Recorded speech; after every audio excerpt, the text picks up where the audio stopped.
Башкирский театр кукол представил спектакль по пьесе поэта и публициста Светланы Чураевой «Храбрая куница». Постановку подготовили к 450-летию Уфы. Зрителям рассказали историю о храбром юноше-кунице Бахите, который отправляется спасать брата. На пути его были испытания, а также проверка на прочность и веру в любовь.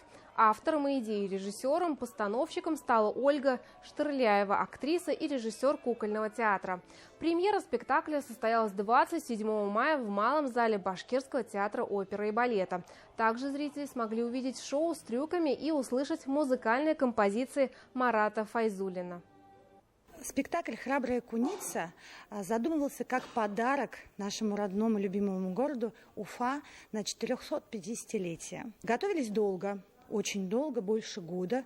Мы шли к этой премьере, но вот поступательно. Сначала история сочинялась, потом сочинялась с художником визуальная форма, а далее уже композитор присоединился, и на этапе репетиции присоединился хореограф.